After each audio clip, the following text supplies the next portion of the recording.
Hello guys, welcome to our YouTube channel medical bubble. My name is Nivedita Joshi. आज हम पढ़ेंगे संस्कृत। संस्कृत में हम माहेश्वर सूत्र पढ़ने जा रहे हैं, जो कि संस्कृत का बहुत ही इम्पोर्टेंट टॉपिक माना जाता है। तो हम देखते हैं कि माहेश्वर सूत्र होता क्या है। जो माहेश्वर सूत्र हैं वो शिव जी के डमरू से बजाए गए 14 सूत्र माने जाते हैं कि उन्होंने 14 तरीके से डमरू को बजाया था या 14 बार बजाया था, ऐसा हम मान सकते हैं। तो हम जो माहेश्वर सूत्र होते हैं वो 14 होते हैं।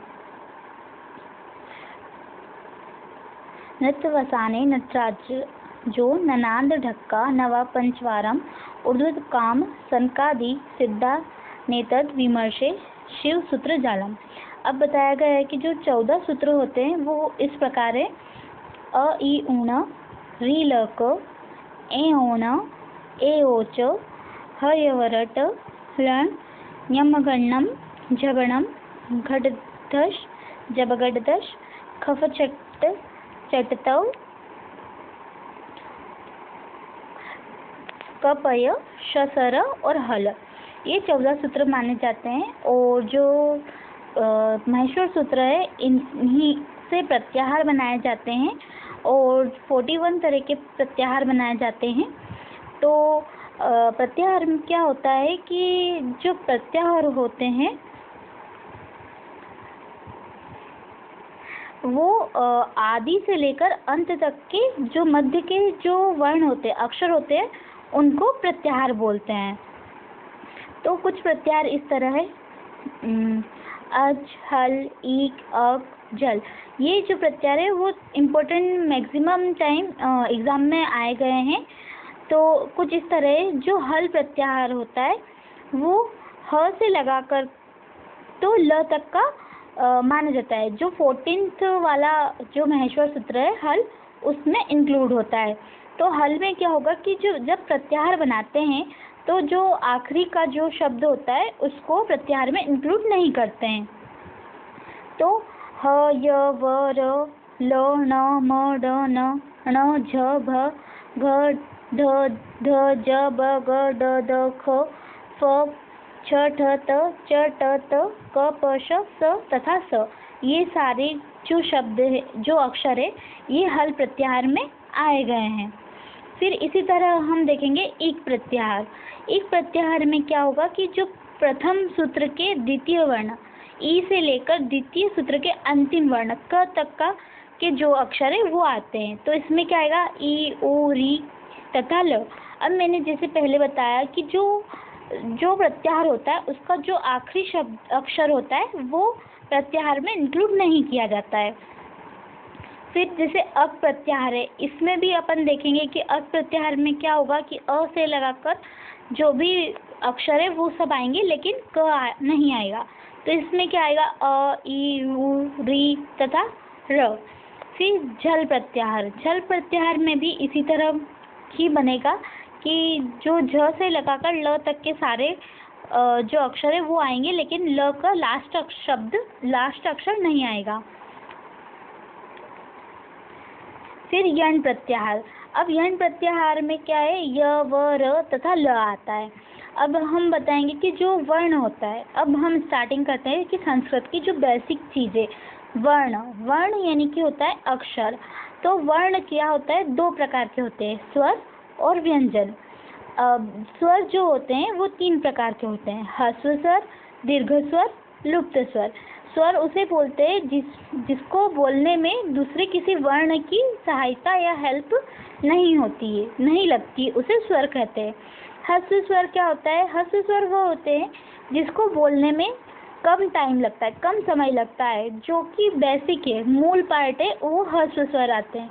जैसे अ, ई, उ, री तथा ल। ये जो है, ये सारे जो 4 हैं, ये पांचों शब्द जो अक्षर है वो ह्रस्व स्वर है।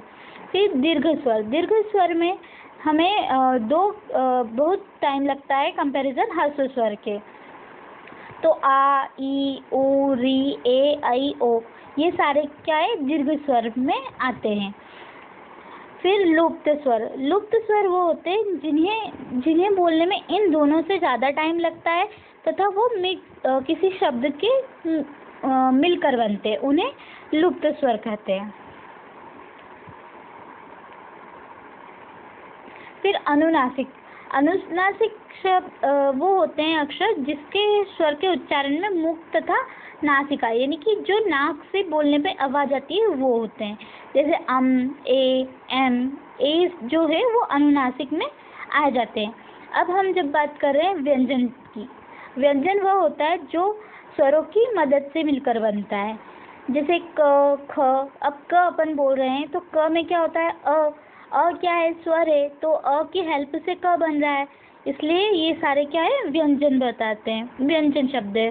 अब जो क की जो पूरी रो है, क, ख, घ, घ, ड़, ये सब इसको क्या बोलेंगे, क वर्ग। इसी तरह च की जो लाइनें च, छ, ज, झ, ण, ये क्या हो गया, च वर्ग। फिर इसी तरह ट वर्ग, त वर्ग, प वर्ग और प वर्ग ऐसा बोला जाता है। फिर इसी को क्या बोलते हैं कि क, ख, ग, घ, ड़, अगर इनमें हलंत हो तो इसको क्या बोला जाएगा, कु, चू, टू, तू, ये सब भी बोला जाता है। फिर जो य, र, ल, व है, ये क्या है, अंतस्थ व्यंजन बोले जाते हैं। और श, स, स, ह को ऊष्म व्यंजन बोला जाता है। फिर स्पर्श व्यंजन। अब स्पर्श के नाम से शब्द के से ही हमें समझ में आ रहा है कि जो स्पर्श होता है वो टचिंग वाले होता है। जैसे क से लगाकर म तक के जो भी शब्द, जो भी अक्षर है, वो सारे क्या है, स्पर्श व्यंजन में आते हैं। तो इनकी संख्या कितनी होती है, 25 बोली जाती है।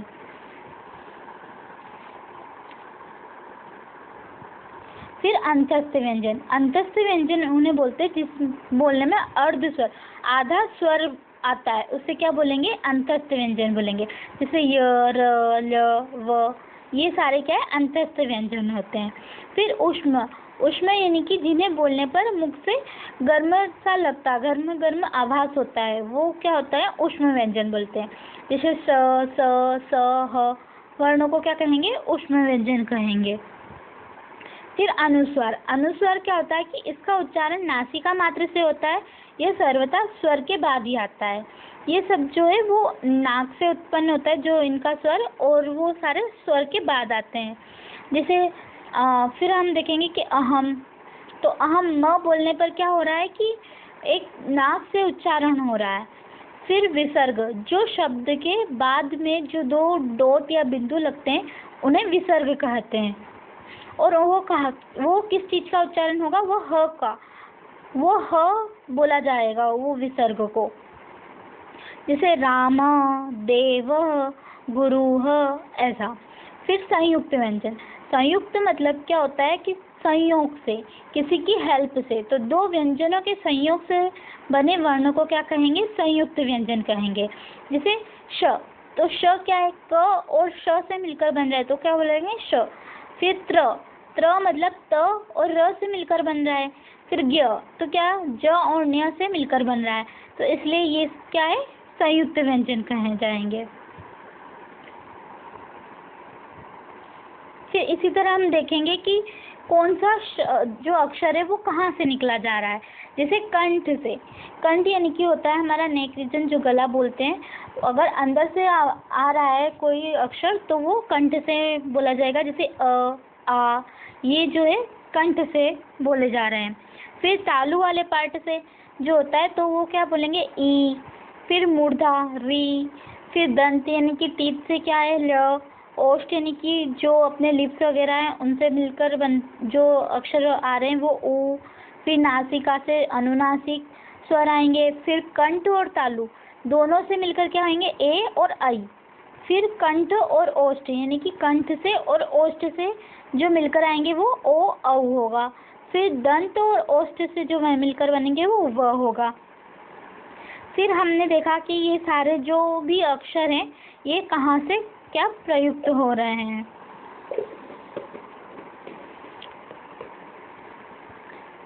फिर ईषत् स्पष्ट यानी कि जो कम कम तरह से दिखाई देते हैं, तो उनको क्या बोलेंगे कि वर्ण के उच्चारण काल में जब जिह्वा द्वारा उच्चारण स्थानों को थोड़ा ही स्पर्श किया जाता, यानी कि ईषद यानी कि कम तरह से, तो वो क्या होंगे, ईषद स्पष्ट कहे जाएंगे। जैसे य, र, ल, ये जो है ये ईषद स्पष्ट अक्षर है। फिर इसी तरह के सारे अलग अलग तरह से बताए गए हैं, वो इस प्रकार है।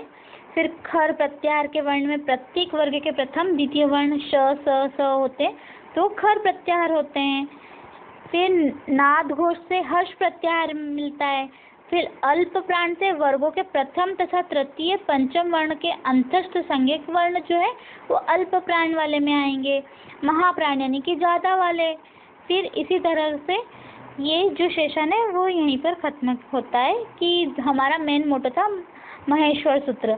तो महेश्वर सूत्र जो कि होते हैं 14 होते हैं और 14 होते हैं और इनसे प्रत्याहार बनते हैं। और फिर ये 14 जो सूत्र होते हैं बहुत ही इम्पोर्टेंट होते हैं, तो ये मेनली एग्ज़ाम में पूछे जाते हैं, तो इन्हें आपको याद करना है। जैसे अ, ई, ऊण, री, ल, क, ए, ओण, ए, ओच, ह, य, व, रट, रण, यम, गणम, जबणम, घटदश, जबगडदश, ख, फ, छटत, चटतव, कपय, शसर और हल, ये 14 महेश्वर सूत्र माने गए हैं।